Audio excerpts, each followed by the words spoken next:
Fiat മിഷൻ്റെ great gathering of mission Changanassery ചെത്തിപ്പുഴയിൽ നടക്കുന്ന സമയത്താണ് സലേഷ്യൻ സഭാംഗമായ ഫാദർ ജോസ് തോമസിനെ പരിചയപ്പെടുന്നത്.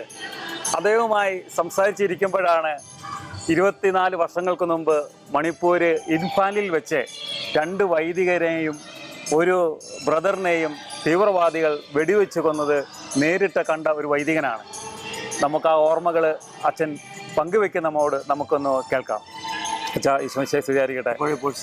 അച്ഛൻ ഇങ്ങനെ സംസാരിക്കുമ്പോൾ ഇങ്ങനെ പറയുണ്ടായി, ഇങ്ങനെ ഒരു രക്തസാക്ഷിത്വം അവിടെ നടന്നതായിട്ട്. എന്തായിരുന്നു അച്ഛാ അത്? അന്നത്തെ ആ വൈദികർ അവർ മലയാളികളായിരുന്നു?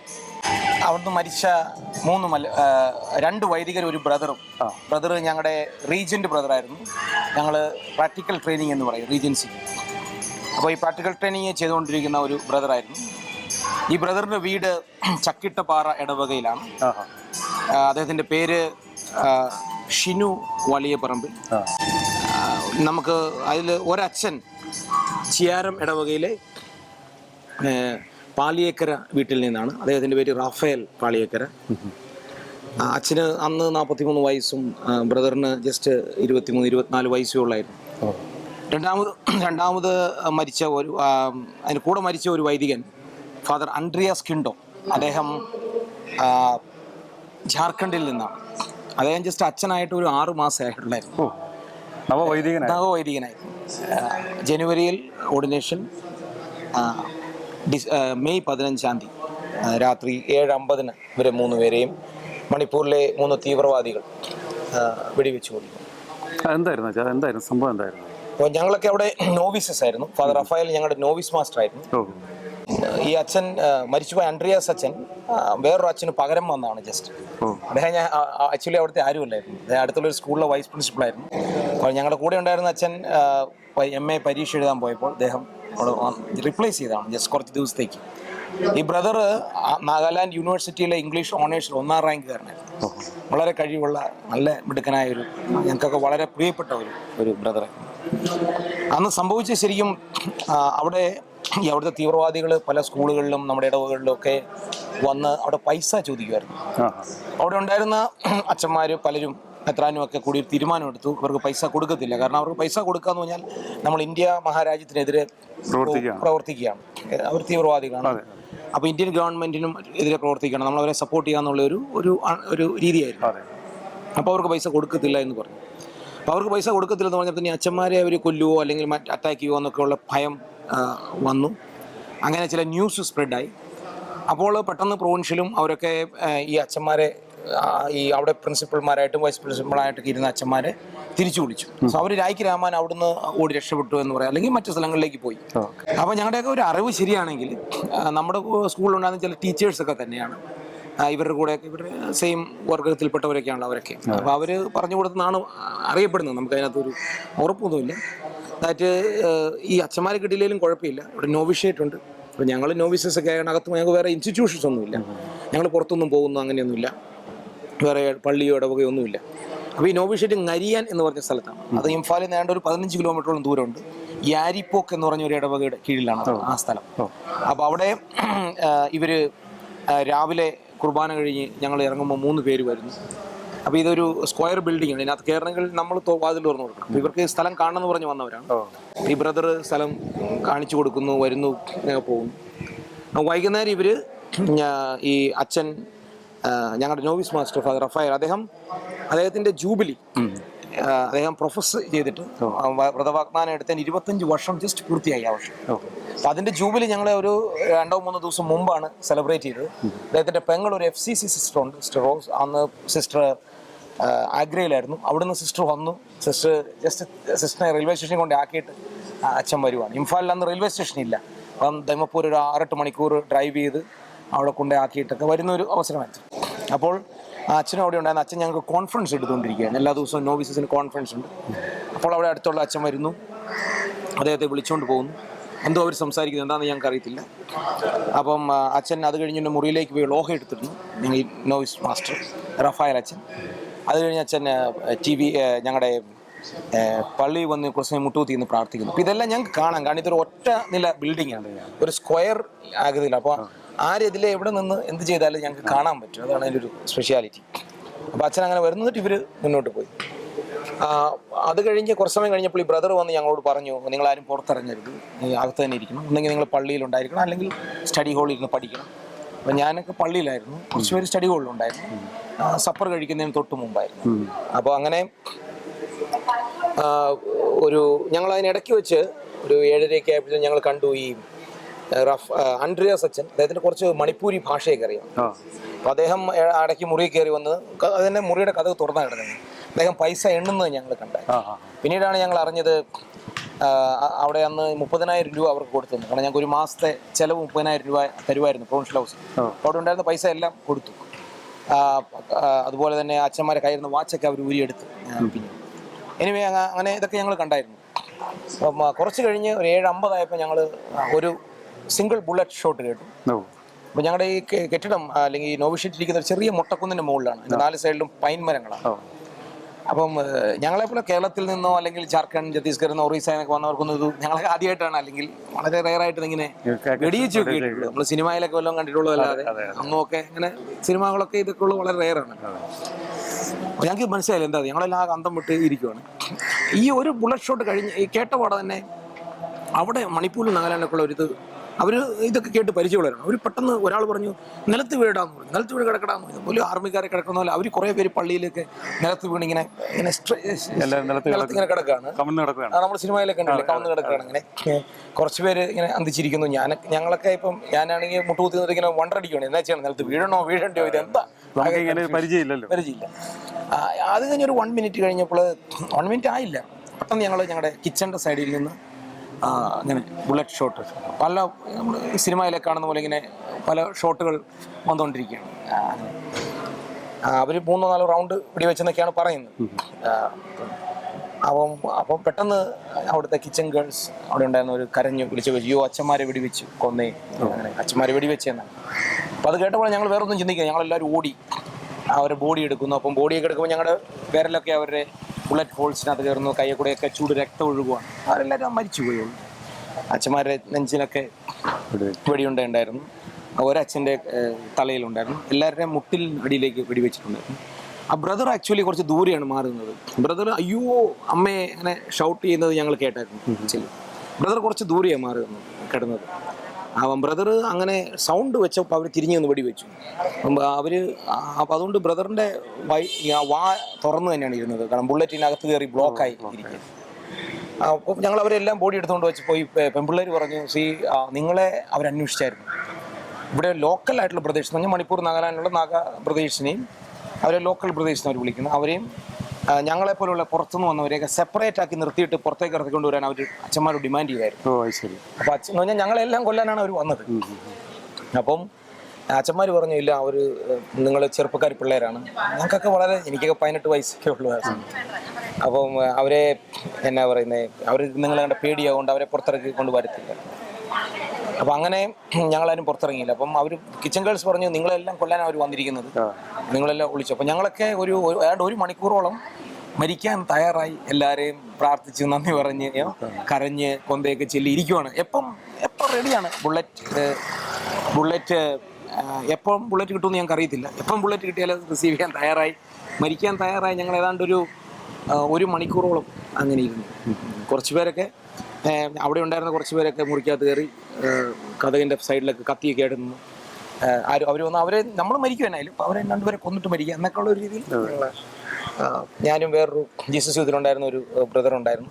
ഞങ്ങളൊരു കട്ടിലിൻ്റെ 2 സൈഡിലായിട്ട് ഇങ്ങനെ ഇരിക്കുകയാണ്, മരിക്കാൻ റെഡിയായിട്ട്. കരഞ്ഞു ഒളിച്ച് അദ്ദേഹം എന്നെ പ്രിപ്പയർ ചെയ്യും, നമുക്ക് പ്രാർത്ഥിക്കാം. സ്വന്തക്കാരൊക്കെ വിളിച്ചു പറയാനായിട്ട് നമ്മുടെ മൊബൈൽ ഫോണൊന്നും ഇല്ലാത്ത സമയമാണ്. അവിടെ മൊബൈലില്ല, അതുപോലെ ലാൻഡ് ലൈൻ കണക്ഷനും ഇല്ല. WLL എന്ന് പറഞ്ഞൊരു കണക്ഷൻ വന്നു, അതും വർക്ക് ചെയ്യുന്നില്ല. പിന്നെ അവിടെ ഉണ്ടായിരുന്ന ഒരു ബ്രദറും പിന്നെ വേറെ ഒരു ബ്രദറും പിന്നെ ഞങ്ങളുടെ ഡ്രൈവർ, അദ്ദേഹം മാത്രമേ ഇവരെ നേരിട്ട് കണ്ടിട്ടുള്ളൂ, ഈ ഡ്രൈവർ. പിന്നെ കിച്ചൺ ഗേൾസ്. അപ്പം ഈ അവർ ദൂരെ 5 കിലോമീറ്റർ ദൂരെയാണ് ഈ ഇടവക. അവർ പറഞ്ഞ് നമുക്ക് വഴി കൂടെ പോകാൻ പറ്റത്തില്ല, കാരണം വണ്ടി എടുത്തു കഴിഞ്ഞാൽ ഇവർ കാണും. ഇവരൊരു മാരുതി കാറിലാണ് വന്നത്. അപ്പോൾ പുള്ളി പറഞ്ഞ് നമുക്ക് താഴത്തുകൂടെ ഇറങ്ങി ഇവിടെ ഒരു കണ്ടമുണ്ട്, പാടം, കൃഷി ചെയ്യുന്നത്. അപ്പോൾ അതിലെ കൂടെ രാത്രി പോകുന്നു. ഓൾറെഡി അന്നേരം 9 10 മണിയായി. അപ്പോൾ ഇവർ ടോർച്ച് ഇങ്ങനെ അടിക്കാൻ പറ്റത്തില്ല, കാരണം നേരെ അടിച്ചു കഴിഞ്ഞാൽ അവർ ആൾക്കാർ കാണും. അപ്പോൾ അതുകൊണ്ട് ഒരു ടോർച്ച് ഇങ്ങനെ താഴത്തോടെ അടിച്ചാണ് ഇവർ പോകുന്നത്. പക്ഷെ ഇവർ പോയിട്ട് 1-2 മണിക്കൂർ കഴിഞ്ഞ് ഞങ്ങൾക്ക് ന്യൂസൊന്നും ഇല്ല. അപ്പോൾ ഞങ്ങൾ വിചാരിച്ച് ഈ അച്ഛന്മാരും പോയി, അവരും പോയി. പക്ഷെ അവരങ്ങ് അവിടെ ചെന്നപ്പോൾ അവിടെ ഒരു മലയാളി അച്ഛനായിരുന്നു. പക്ഷെ അവർ ഇംഗ്ലീഷിലും ഒക്കെ ഷൗട്ട് ചെയ്തിട്ടും ഒച്ച ഉണ്ടാക്കി വിളിച്ചിട്ട് അച്ഛനും പേടിയാണ്. അന്നൊക്കെ ഇങ്ങനെ ഒത്തിരി പ്രശ്നങ്ങൾ ഉണ്ടാകുന്ന ഒരു സമയമാണ്. അച്ഛനും കഥകൊന്നും തുറന്നില്ല. പിന്നെ അച്ഛനെന്തോ ഒരു ഇത് തോന്നി, എന്തോ ഒരു അബ്നോർമാലിറ്റി തോന്നിയിട്ട് അച്ഛനും പിന്നെ പുറത്തിറങ്ങി ആരാണ്ടൊക്കെ ആൾക്കാരൊക്കെ വിളിച്ച് കൂട്ടി വന്നിട്ട് ഗേറ്റൊക്കെ തുറന്ന് ഇവരോട് ചോദിച്ചു. അപ്പോൾ അച്ഛന് മനസ്സിലായി ഇന്ന സംഭവം. പിന്നെ അച്ഛൻ അവിടുത്തെ ലോക്കൽ ഇടവക്കാരെയൊക്കെ വിളിച്ച് കൂട്ടി പിന്നെ ഒരു സമയം കഴിഞ്ഞാണ് വന്നത്. പിന്നെ ആർമി പോലീസൊക്കെ വരുന്നു. അച്ഛൻ്റെ ഫോണൊന്നും വർക്ക് ചെയ്യുന്നില്ലായിരുന്നു. അച്ഛൻ ഒരു വിധത്തിലാണ് എല്ലാവരും ഇൻഫോം ചെയ്തത്. ഇനിമേ സംഭവം കഴിഞ്ഞിട്ട് 25 വർഷം ആകാൻ പോകുന്നു. 25 വർഷം തുടങ്ങുകയാണ്. അതിന്റെ പിന്നെ പ്രതികളെ പിടിക്കുമോ അങ്ങനെയല്ലോ? അവരെ ഒത്തിരി പ്രഷറുണ്ടായി. ലോക പല സംഘടനകളിൽ നിന്നും ഒക്കെ ഒത്തിരി വലിയ പ്രഷറായിരുന്നു. വലിയൊരു വാർത്ത നമ്മുടെ പല പത്രങ്ങളിലൊക്കെ വലിയ വാർത്തകളും സമരങ്ങളും പ്രതിഷേധ റാലികളും ഒക്കെ നടത്തിയായിരുന്നു പല സ്ഥലങ്ങളിലായിട്ട്. കാരണം അവരുടെയൊക്കെ മാതാപിതാക്കളൊക്കെ അന്ന് ജീവിച്ചിരിപ്പുണ്ട്. റഫാൽ അച്ഛൻ്റെ ആണെങ്കിലും ഷിനുവിന്റെ അമ്മ ഇപ്പോഴും ജീവിച്ചിരിപ്പുണ്ട്. ഇവരുടെ ബോഡിയൊക്കെ പിന്നീട് ഇങ്ങോട്ട് നാട്ടിലേക്ക് കൊണ്ടുവന്നില്ല. ഞങ്ങളുടെ രീതി അനുസരിച്ച് ഡോൺ ബോസ്കോ ദിമപ്പൂർ ഞങ്ങളുടെ സൊല്യൂഷൻ കോളേജിനടുത്ത് അച്ഛന്മാരെ എല്ലാം കബറടക്കം ചെയ്യുന്ന ഒരു സെമിത്തേരി ഉണ്ട്. അവിടെ അടക്കിയ അതുപോലെ ആ ബ്രദറിൻ്റെ ഷിനു ബ്രദറിൻ്റെ റൈറ്റ് ലെഗ്, വലത്തെ കാലിലെ എല്ല് അവർ സ്പെഷ്യൽ പെർമിഷനോടുകൂടി എടുത്ത് അദ്ദേഹത്തിൻ്റെ ചക്കിട്ടപാറ ഇടവകയിൽ അവർ അടക്കിയായിരുന്നു. അവിടെ പലരും പോയി പ്രാർത്ഥിച്ച കല്ലറയിൽ പലരും പോയി പ്രാർത്ഥിച്ച് ചെറിയ അത്ഭുതങ്ങളൊക്കെ നടക്കുന്നതായിട്ട് എനിക്ക് മനസ്സിലാക്കാൻ സാധിക്കും.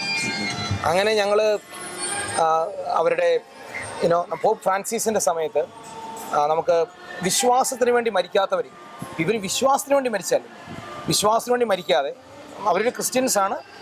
അവർ നല്ലൊരു കാര്യത്തിന് വേണ്ടി അവർ ജീവിതം കൊടുത്തു. അത് നമ്മൾ മാർട്ടേഴ്സ് ഓഫ് ചാരിറ്റി എന്ന് പറയും. മാർട്ടേഴ്സ് ഓഫ് ഫെയ്ത്ത് അല്ല, മാർട്ടേഴ്സ് ഓഫ് ചാരിറ്റി. അങ്ങനെ മാർട്ടേഴ്സ് ഓഫ് ചാരിറ്റി എന്ന രീതിയിൽ അവരെ വിശുദ്ധരാക്കാം എന്നുള്ളൊരു പ്രപ്പോസൽ ഉണ്ടായിരുന്നു. അപ്പം അതിനുവേണ്ടി ഞങ്ങൾ കുറച്ച് ട്രൈ ചെയ്തു. അപ്പോൾ അതിൻ്റെ ആദ്യ ഘടകങ്ങളായിട്ട് ഞങ്ങളൊരു ഡോക്യുമെൻ്ററി ഉണ്ടാക്കി 37 മിനിറ്റുള്ള, ഞാനും എൻ്റെ ഫ്രണ്ട്സും കൂടെ ചേർന്ന്. അത് യൂട്യൂബിലൊക്കെ കിട്ടും. The 3 red diamonds. ഇവരെ കുറിച്ചൊക്കെ അതിൻ്റെ ഉണ്ട്. ഈ സംഭവം എന്താണ് നടന്നത്, എങ്ങനെയാണ് നടന്നത്, അതേക്കുറിച്ചൊക്കെ ഉണ്ട്. ആ ഡോക്യുമെൻ്ററിയുടെ പേര് 3 റെഡ് ഡയമണ്ട്സ് ഓഫ് കങ്ലൈപക്. കങ്ലൈപക് എന്നാണ് ഈ മണിപ്പൂർ എന്നുള്ള രാജ്യത്തിൻ്റെ ഒറിജിനൽ പേര്, കങ്ലൈപക്. സോ 3 റെഡ് ഡയമണ്ട്സ് ഓഫ് കങ്ലൈപക് എന്ന് പറഞ്ഞൊരു 37 മിനിറ്റ് ഡോക്യുമെൻ്ററി ഉണ്ട്. പിന്നെ ഞങ്ങൾ ഒരു കാസറ്റ് ഉണ്ടാക്കിയായിരുന്നു കുറച്ച് വർഷങ്ങൾക്ക് മുമ്പ്.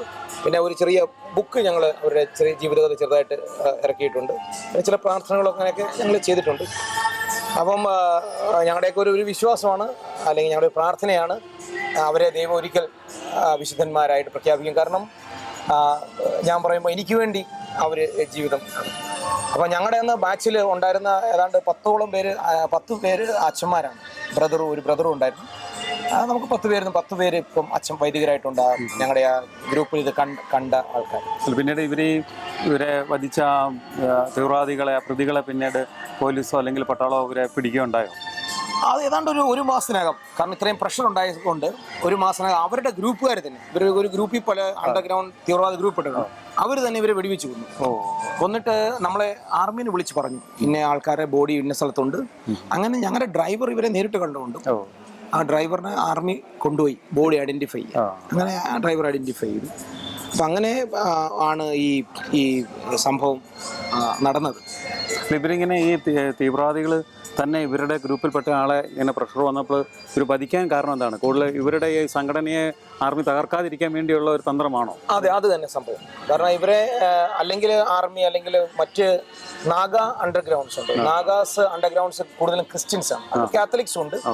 അപ്പൊ അവരൊക്കെ ഇവരെ ഒത്തിരി സപ്പോർട്ട് ചെയ്യുന്നതാണ് ഈ ഗ്രൂപ്പുകളൊക്കെ. അപ്പൊ അവരൊക്കെ ഇവർക്ക് എതിരാകും എന്നുള്ള കാര്യം ഉറപ്പായി അവർ. കാരണം അച്ഛന്മാരെ കൊല്ലുകയാണ്. അച്ഛന്മാരെ സ്കൂളിലൊക്കെ പഠിച്ചവരായിരിക്കും. ഈ പല അണ്ടർഗ്രൗണ്ട് ഗ്രൂപ്പുകളിലൊക്കെ ഉള്ള കുറച്ച് പേരെ കാണും. അവരൊക്കെ ഭയങ്കര എതിരാകും.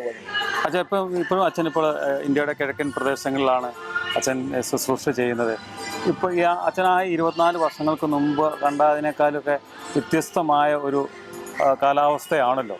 അപ്പം സുവിശേഷം പ്രഘോഷിക്കാനും ശുശ്രൂഷ ചെയ്യാനും ഒക്കെ അതിനൊക്കെ ഒരു വലിയൊരു മാറ്റവും വന്നിട്ടുണ്ട്.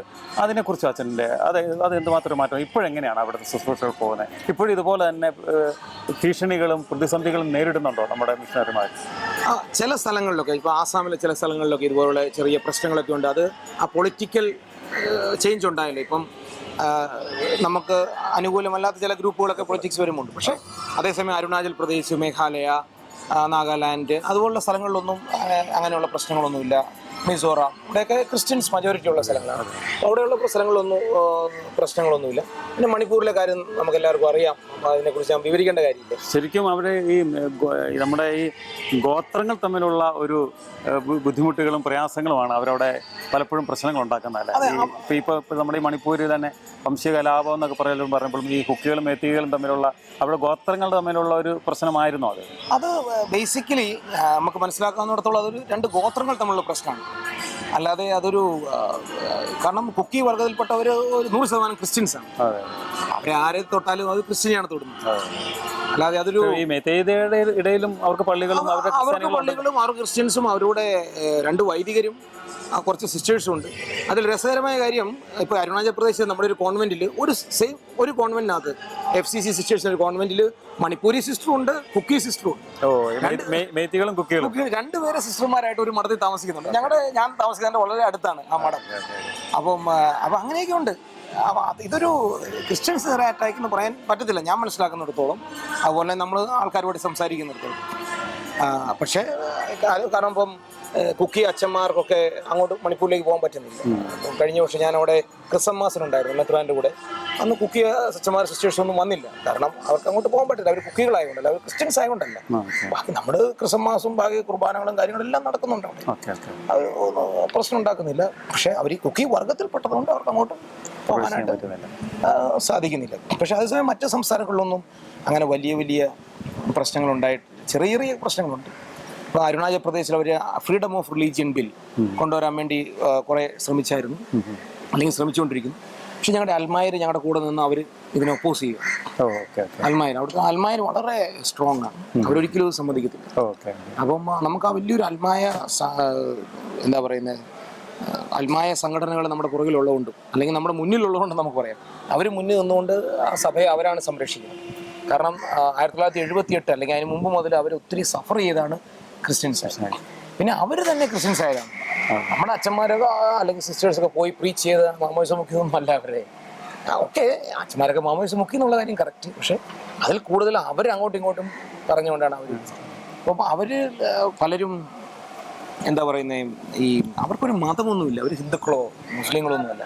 അവർക്ക് അവരുടേതായ ആനിമിസം എന്നൊക്കെ പറഞ്ഞ ചെറിയ മതങ്ങളുണ്ട്. അവർ ഈ പശുവിനെ, അല്ലെങ്കിൽ അവിടെ ഒരു മിഥുൻ എന്ന് പറഞ്ഞൊരു പശുവിനെ, പോത്തിനെ പോലെ ഒരു ആനിമലുണ്ട്, അതിനെ കൊന്ന്, അല്ലെങ്കിൽ കോഴീനെ കൊന്ന് ഒക്കെയാണ് അവർ പൂജകൾ നടത്തുന്നത്. അപ്പോൾ നമുക്കൊരു കുർബാനയില്ല 100 രൂപ മതി. ഒരു കോഴീനെ കൊല്ലാൻ മിനിമം 500 വേണ്ടേ? ഒരു പന്തീനെ കൊല്ലാൻ 15,000 വേണം. അപ്പോൾ ലാഭം ഏതാ? ക്രിസ്ത്യാനിയായി കുർബാന ചെല്ലുന്നതല്ലേ? നമ്മൾ അങ്ങനെ ഒരു എക്കണോമിക്സ് ഉണ്ട് ഇതിനകത്ത്. അത് നമ്മൾ പഠിക്കണം. അല്ലെങ്കിൽ ഞാൻ ഈ കഴിഞ്ഞ ഡിസംബറിൽ ഒരു അപ്പച്ചനെ ഇൻ്റർവ്യൂ ചെയ്തു. ഞാൻ അദ്ദേഹത്തിൻ്റെ വീട്ടിൽ 2008 പോകുമ്പോൾ, 2008 ഞാൻ അവിടെ 3 ദിവസം നടന്നാ ചെല്ലും. 3 ദിവസം നടന്ന് വഴിയില്ല. ഇപ്പോൾ അവിടെ വഴിയുണ്ട്. ഈ കഴിഞ്ഞ ക്രിസ്മസിന് ഞാൻ പോകുമ്പോൾ അദ്ദേഹത്തിന് 4 ഭാര്യമാരായി. ഇപ്പം 3 ഭാര്യമാരുണ്ട്. അദ്ദേഹം എന്നോട് പറഞ്ഞത് 24 മക്കളെ ഞാൻ കുഴിച്ചിട്ടിട്ടുള്ളതാണ്. ഈ 4 ഭാര്യമാരുണ്ട്. ഞാൻ ഉണ്ടാകുന്ന മക്കളൊന്നും ജീവിക്കത്തില്ല. അപ്പോൾ ആരോ അദ്ദേഹത്തോട് പറഞ്ഞു, അത് നിങ്ങൾക്ക് അനുഗ്രഹം വേണം, ദൈവത്തിന് അനുഗ്രഹം വേണം. അതുകൊണ്ട് നീ ഇത് 3 ദിവസം നടന്ന് പാലിന് പറഞ്ഞ അവിടുത്തെ ഇടവകയിൽ ചെന്ന് അവിടുത്തെ അച്ഛൻ്റെ മാമോദിസം സ്വീകരിച്ചു. എന്നിട്ട് ഈ അച്ഛനായിട്ട് കൊണ്ട് പിന്നെയും തിരിച്ച് 3 ദിവസം നടന്ന് അവിടെ ചെന്ന് പുള്ളിയുടെ വീടും പരിസരവും എല്ലാം വെഞ്ചരിച്ച് പിന്നെ പുള്ളിക്കുണ്ടാകുന്ന പിള്ളേരൊക്കെ ജീവിക്കുന്നു. പുള്ളിക്ക് 5-6 മക്കളുണ്ട് കേട്ടോ. അപ്പോൾ പുള്ളിക്ക് ഗ്രാൻഡ് മക്കളും ഒക്കെ ആയിപ്പോൾ. അപ്പോൾ അങ്ങനെയൊക്കെയുള്ള ഒത്തിരി വളരെ നമുക്ക് ഇതുപോലെ അനുഭവങ്ങൾ മറ്റുള്ളവർ കേൾക്കുമ്പം അവരും അല്ലേ, അവരിൽ നിന്നുള്ള ഒരു സാക്ഷ്യം കേൾക്കുമ്പോഴാണല്ലോ വീണ്ടും ക്രിസ്തുവിലേക്ക് എടുക്കുന്നത്. അതുപോലെ നമ്മൾ അവരുടെ ഭാഷ ഡെവലപ്പ് ചെയ്യാൻ വേണ്ടി ബൈബിളുകൾ ഉണ്ടാക്കുന്നു, അല്ലെങ്കിൽ പാഠപുസ്തകങ്ങൾ ഉണ്ടാക്കുന്നു, ടെക്സ്റ്റ് ബുക്കുകൾ ഉണ്ടാക്കുന്നു സ്കൂളിൽ പഠിക്കാനായിട്ട്. അപ്പോൾ നമ്മൾ അവരെ പിശാചുക്കളായിട്ടോ അല്ലെങ്കിൽ അങ്ങനെയൊന്നും മാറ്റി നിർത്തുന്നില്ല. അവരുടെ കസ്റ്റംസ്, അവരുടെ ഡാൻസ്, അവരുടെ പാട്ടൊക്കെ നമ്മൾ അവരുടെ പാട്ടുകൾ, അവരുടെ ഡാൻസുകൾ, അവരുടെ ചില കസ്റ്റംസ് ഒക്കെ നമ്മൾ പള്ളിയിലേക്ക് ഇൻ്റഗ്രേറ്റ് ചെയ്യും. ഇപ്പം നമ്മൾ നമ്മുടെ താലിമാല എടുത്തിട്ടില്ലേ? താലിമാല കേരളത്തിലെ ഹൈന്ദവരുടെ ഇതാണ്, ട്രഡീഷണൽ. നമ്മൾ അവരുടെ ചില ട്രഡീഷൻസ് നമ്മൾ എടുക്കും. ഇപ്പം ഞാനൊരു ഉദാഹരണം പറയാം. ചിലപ്പം ചിരിക്കുമായിരിക്കും. ചിലപ്പോൾ ഞങ്ങൾക്ക് ഞായറാഴ്ച പള്ളിയിൽ കോഴിയും പട്ടീനെയും ചെറിയ ആടിനെയൊക്കെ ആയിരിക്കും അവർ കാഴ്ചയായിട്ട് തരുന്നത്. അതിൻ്റെ കൂടെ തന്നെ ചിലപ്പോൾ നമുക്ക് അരി കൊണ്ടുണ്ടാക്കിയ വെള്ളവും കിട്ടും, കുപ്പിയും കിട്ടും, അല്ലെങ്കിൽ എന്താ പറയുക അരി വാറ്റി കൊണ്ടുവരും. അത് അവരുടെ കഷ്ടമാണ്. അവരുടെ നമുക്ക് കാനായിലെ കല്യാണത്തിന് വീഞ്ഞു തീർന്ന നാണക്കേടെന്ന് പറഞ്ഞ പോലെയാണ് അവർക്ക് ഈ സാധനം ഇല്ലെങ്കിൽ അവരുടെ വീടുണ്ടാക്കുമ്പോൾ അവരുടെ കല്യാണത്തിനോ അവരുടെ മറ്റു പ്രശ്നങ്ങളൊക്കെ അത് അവരൊരു സ്പെഷ്യലായിട്ടാണ് നമുക്ക് കൊണ്ടുതരുന്നത്. അത് നമ്മൾ കൊണ്ടുവരരുത്, പാവമാണ്, കുടിക്കരുത് എന്ന് നമുക്ക് പറയാം. അത് അവരുടെ സന്തോഷത്തിൽ കൊണ്ടുവരുന്നു. നമ്മളത് കുടിക്കണമെന്നില്ല, നമ്മൾ വേറെ ആർക്കെങ്കിലും കൊടുക്കാം, കപ്പിയാര് കുടിച്ചോളും, അല്ലെങ്കിൽ വേറെ ആരെങ്കിലും മറിച്ച് കളഞ്ഞേക്കാം, എന്ത് വേണമെങ്കിലും ചെയ്യാം. പക്ഷെ നമ്മളത് സ്വീകരിക്കുന്നു, നമ്മളത് അക്സെപ്റ്റ് ചെയ്യും, നമ്മൾ അവരുടെ ഡാൻസുകൾ അക്സെപ്റ്റ് ചെയ്യുന്നു, അവരുടെ ഡ്രസ്സ് അക്സെപ്റ്റ് ചെയ്യുന്നു. അപ്പം അതുകൊണ്ടാണ് അവർ യേശു അവരുടെ ഒരു സഹോദരനോ പിതാവോ അവരുടെ സഭ അവരുടെ കൂടെ വളരുന്നു, അവരുടെ കൂടെ നിൽക്കുന്നു. അപ്പോൾ അത് ആണ് അവരെ സഭയിലേക്ക് ഏറ്റവും കൂടുതൽ അടുപ്പിക്കുന്നത്. പിന്നെ അവിടുത്തെ സഭ വളരാൻ കാരണം അൽമായരാണ്, കുട്ടികളാണ്. നമ്മുടെ സ്കൂളിലെയും ബോർഡിങ്ങിലൊക്കെ പഠിച്ച് കുട്ടികളാണ് സഭയെ വളർത്തിയത്. കാരണം അങ്ങോട്ട് അച്ഛന്മാർക്കൊന്നും കയറാൻ പറ്റത്തില്ല, ഈ ആൻറ്റി കൺവേർഷൻ ലോ ഒക്കെ ഉള്ളതുകൊണ്ട് കുട്ടികളാണ് അവരെ വളർത്തിയത്. കുട്ടികളിൽ കൂടെ വളർന്നു വന്ന ഒരു വലിയ സഭയാണ്, അല്ലെങ്കിൽ അൽമായരിൽ കൂടെ വളർന്ന സഭ. ഇന്നും അൽമായർക്ക് അവിടെ വലിയൊരു സ്ഥാനമാണ്. അപ്പോൾ അതാണ് അവിടുത്തെ ഒരു വലിയ കാര്യം. അപ്പം ചെറിയ ചെറിയ പ്രശ്നങ്ങളൊക്കെ നേരത്തെ ഉണ്ടായിരുന്നെങ്കിലും ഇപ്പം പൊതുവെ എല്ലാവർക്കും വിദ്യാഭ്യാസമാകുന്നു, വിദ്യാഭ്യാസത്തോട് വളർന്നു വരുന്നു. പണ്ടൊക്കെ 3, 4, 5 കല്യാണം കഴിക്കുമായിരുന്നു, പോളിഗമി ഉണ്ടായിരുന്നു. ഇപ്പം അതൊക്കെ കുറഞ്ഞു, 1, 2 ഒക്കെ ആയി. അപ്പം അതങ്ങനെ ഒത്തിരി കാര്യങ്ങൾ പതുക്കെ മാറ്റി വരുന്നു. പണ്ടൊക്കെ പെണ്ണുങ്ങളെ സ്കൂളിൽ വിടത്തില്ലായിരുന്നു. PhD ചെയ്തതും അല്ലെങ്കിൽ വലിയ വലിയ പോസ്റ്റുകളിലേക്കൊക്കെ വരുന്ന പെണ്ണുങ്ങളൊക്കെ ഉണ്ട്. ഇപ്പം ADC ആയിട്ടും IAS പാസ്സായവർ, IPS പഠിച്ചവർ, അങ്ങനെയൊക്കെയുള്ള വലിയ ആൾക്കാർ നമ്മുടെ സ്കൂളുകളിൽ തന്നെ പഠിച്ചു വരുന്നുണ്ട്. ഒത്തിരി പേര് MBBS എടുത്തവരുണ്ട്. അപ്പോൾ അതൊക്കെ വലിയ ഒരു കാര്യമാണ്. അപ്പോൾ അത് സഭ വളരുന്നതിൻ്റെ കൂടെ തന്നെ നമ്മുടെ ആൾക്കാരും വരുന്നു, അല്ലെങ്കിൽ നമ്മുടെ ആൾക്കാർ വളരുന്നതിൻ്റെ കൂടെ തന്നെ സഭയും വരും. നമുക്കും അത് കാണുമ്പോൾ വലിയൊരു സന്തോഷം. കാരണം അവരുടെ പേരൻസ് സ്കൂളിൻ്റെ വരാന്ത പോലും കണ്ടിട്ട് ഇവിടെ അവർ പെട്ടെന്ന് വളർച്ചയിലേക്ക് വരും. അവർ നമ്മളെ സ്നേഹിക്കുന്നു, ഒത്തിരി സ്നേഹിക്കുന്ന ആൾക്കാരാണ്. വളരെ സ്നേഹവും വളരെ റെസ്പെക്റ്റും ഒക്കെയുള്ള ആൾക്കാരാണ്. അവർ സഭയെ സ്നേഹിക്കും. സഭയെ അച്ഛന്മാരോടും സിസ്റ്റേഴ്സിനൊക്കെ ആണെങ്കിൽ വളരെ റെസ്പെക്റ്റാണ്. അപ്പോൾ നമുക്ക് ഓൾറെഡി അവിടുന്ന് ഒരു 8-9 അച്ഛൻ വൈദികരുണ്ട്, 2 രൂപതകളുണ്ട്. അവിടുന്ന് തന്നെ അച്ഛന്മാരായി. ഇപ്പം കഴിഞ്ഞ 2 വർഷം നമുക്ക് 5-6 അച്ഛന്മാരുണ്ടായിരുന്നു. കഴിഞ്ഞ 2 വർഷം കൂടി അതല്ലാതെ വേറെ അച്ഛൻ വൈദികരുണ്ട്. ഒരു 20-ൽ കൂടുതൽ 25ഓളം സിസ്റ്റേഴ്സും ഉണ്ട് നമുക്ക് അവിടുത്തുകാർ തന്നെ. ഞാൻ പറഞ്ഞ അരുണാചലിലെ കാര്യം മാത്രമല്ല, മണിപ്പൂർ, നാഗാലാൻഡൊക്കെ ഒത്തിരി ഉണ്ട്, 100 അല്ല അച്ഛന്മാർ. ഇപ്പം നമുക്ക് കേരളത്തിൽ നിന്ന് ഒക്കേഷൻ വേണ്ട. അതോടെ തന്നെ അച്ഛൻ ഇപ്പം നമ്മൾ പറഞ്ഞ ആദ്യത്തെ ആ വിഷയം 3 രക്തസാക്ഷികൾ, അവരുടെ ഇപ്പോൾ അവരുടെ 25ാമത്തെ മരണ വാർഷികമാണ് കടന്നു വരുന്നത്. അന്ന് ഈ സലേഷ്യൻ സഭ എന്തെങ്കിലും കൃത്യമായ പ്രാർത്ഥനകളോ കൃത്യമായ ഏതെങ്കിലും ശുശ്രൂഷകൾ അതിനുവേണ്ടി തയ്യാറെടുക്കുന്നുണ്ടോ? അന്ന് പല രാഷ്ട്രീയ പ്രശ്നങ്ങളൊക്കെ ഉള്ളതുകൊണ്ട് നമ്മൾ ഈ കാനനൈസേഷൻ കൊണ്ട് നമ്മൾ ട്രൈ ചെയ്തില്ല, നമ്മൾ അത് ക്ലോസ് ചെയ്തു. പിന്നീട് ഞങ്ങൾ കുറച്ച് പേര് വൈദികരായി വന്നപ്പോഴാണ് നമ്മൾ അതിനകത്ത് കുറേ ഇൻട്രസ്റ്റ് ഒക്കെ എടുത്ത് ഞങ്ങൾ പ്രൊവിൻഷ്യൽസിനോടും ബിഷപ്സിനോടും ഒക്കെ സംസാരിച്ച് നമുക്കിത് മുന്നോട്ട് കൊണ്ടുവരണം. പിന്നെ നമ്മളിങ്ങനെ ഒരു ഐഡിയ കൊണ്ടുവരുന്നു. ഐഡിയ നമ്മുടെ ഐഡിയ അല്ല, പോപ്പ് ഫ്രാൻസിസ് വന്നു കഴിഞ്ഞപ്പോൾ ഇങ്ങനെ ഒരു മാറ്റേഴ്സ് ഓഫ് ചാരിറ്റി എന്ന് പറഞ്ഞപ്പോൾ പിന്നെ ഞങ്ങൾക്ക് എല്ലാവർക്കും ഇപ്പം ഞങ്ങൾ അച്ഛനാകാൻ വന്നിട്ട് വിട്ട് പോയവരും ഉണ്ടല്ലോ, അൽമാരായിട്ട് ഇന്ന് ജീവിക്കുന്നവരുണ്ട്. അപ്പോൾ അവരാണെങ്കിൽ ഞങ്ങളെല്ലാം വിശ്വസിക്കുന്ന ഒരു കാര്യമുണ്ട്, ഈ 3 പേരും ഞങ്ങൾക്ക് വേണ്ടിയാണ് മരിച്ചത്. അപ്പോൾ ഞങ്ങൾ അത് വളരെ സ്ട്രോങ് ആയിട്ട് ഹോൾഡ് ചെയ്തുകൊണ്ട് നമ്മൾ പറയുന്നു അവർ വിശുദ്ധരാണ്, അവർ ഞങ്ങൾക്ക് വേണ്ടി മരിച്ചു. അവർ മരിച്ചില്ലായിരുന്നെങ്കിൽ ഞങ്ങളും പോയേനെ, അല്ലെങ്കിൽ അവരവരുടെ കോമൺ സെൻസ് അവർക്ക് ദൈവം ഞാൻ ഉപയോഗിച്ചില്ലായിരുന്നെങ്കിൽ ഞങ്ങളും ഇന്ന് ഇവിടെ ഇല്ല, ഉണ്ടാകുമായിരുന്നില്ല. അപ്പോൾ ഞങ്ങൾക്ക് അതിനകത്ത് ഞങ്ങൾ പൂർണ്ണമായും വിശ്വസിക്കുന്നു. പിന്നെ ഞങ്ങൾ അവരോട് ജീവിച്ചതാണ്, 1 വർഷത്തോളം 2 അവരോട് ജീവിച്ചാണ്. അപ്പം അവർ വിശുദ്ധരായിരുന്നെന്ന് ഞങ്ങൾക്കറിയാം. അവരുടെ കോൺഫറൻസുകൾ, അവരുടെ സംസാരം രീതി എല്ലാം ഒരു വിശുദ്ധൻ്റെതായ രീതിയിലായിരുന്നു. അപ്പോൾ ഞങ്ങളത് വിശ്വസിക്കുന്ന അവർ പൂർണ്ണമായും ഞങ്ങൾ വിശ്വസിക്കുന്ന അവരൊരു വിശുദ്ധരായിരുന്നു. അപ്പം നാളെ സഭ അവരെ അംഗീകരിക്കും എന്നുള്ളൊരു പ്രതീക്ഷയിൽ ഞങ്ങൾ അവരോട് പ്രാർത്ഥിക്കുന്നു, അവരോട് മറ്റുള്ളവരോട് പ്രാർത്ഥിക്കാൻ ആവശ്യപ്പെടുന്നു. ചെറിയ ചെറിയ അത്ഭുതങ്ങൾ സംഭവിക്കുന്നതായിട്ട് ഞാൻ കാണാൻ പറ്റിയിട്ടുണ്ട്, ആൾക്കാരങ്ങനെ വിറ്റ്നസ് ചെയ്തിട്ടുണ്ട്. നമ്മൾ ഇതുവരെ ഒരു മാസ് എന്താ പറയുന്നത് എല്ലാവരും കൂടെ ഒന്നിച്ച് പ്രാർത്ഥിക്കുന്നതോ അല്ലെങ്കിൽ പ്രാർത്ഥനകളൊന്നും നമ്മളങ്ങനെ കൊടുത്തിട്ടില്ല ഇതുവരെ. ഇപ്പം അതൊക്കെ നമുക്ക് സ്റ്റാർട്ട് ചെയ്യാമെന്ന് തോന്നുന്നു. ഇപ്പോൾ 25 വർഷമായി എങ്കിലും നമ്മൾ സ്റ്റാർട്ട് ചെയ്യണം അതിൻ്റെ പേരിൽ. അപ്പം അത് കൂടുതൽ എന്താ പറയുന്നത് അവരോടുള്ള ആ ഒരു സ്നേഹവും അവരോടുള്ള ഇൻ്റർസെക്ഷനൊക്കെ സ്റ്റാർട്ട് ചെയ്ത് കഴിഞ്ഞാൽ എനിക്ക് ഉറപ്പാണ് അവരിലൂടെ ദൈവം ധാരാളം, അല്ലെങ്കിൽ അവരുടെ പ്രാർത്ഥനകളോട് ദൈവം ധാരാളം അനുഗ്രഹങ്ങൾ നമുക്കും കേരള സഭയ്ക്ക് മാത്രമല്ല ഇന്ത്യൻ സഭയ്ക്ക് മുഴുവൻ, പ്രത്യേകിച്ച് ഞങ്ങളുടെ നോർത്ത് ഈസ്റ്റിലെ സഭയ്ക്കും മുഴുവൻ അവർ ധാരാളം അനുഗ്രഹം നൽകുമെന്ന് ഞാൻ പൂർണ്ണമായി ഞാൻ വിശ്വസിക്കുന്നു. ഇതേപോലെ എത്രയോ വിശ്വാസത്തിന് വേണ്ടി ബലിയായി തീർന്നവർ നമ്മുടെ ഭാരത മണ്ണിൽ അന്തി ഉറങ്ങുന്നുണ്ടാവും. ഇനിയും അനേകം വിശ്വാസികളുടെ ചുടുനിണ്ണത്തിൽ ഭാരതം സുവിശേഷവൽക്കരിക്കപ്പെടുവാനായിട്ട് ആ വലിയ അനുഗ്രഹം നമ്മുടെ മേൽ ഉണ്ടാകുവാൻ, അങ്ങനെ ഭാരതസഭ സ്വർഗരാജ്യ പടുത്തുയർത്തുവാൻ ശക്തമായി മുന്നിട്ട് ഇറങ്ങുവാൻ അനേകം പ്രവാചകന്മാരും രക്തസാക്ഷികളും നമ്മുടെ ഭാരത മണ്ണിൽ ഉണ്ടാകട്ടെ. ഷെക്കീന ന്യൂസിന് വേണ്ടി cameraman Ephraim ജോസഫിനൊപ്പം Saji Antony, Shekinah news.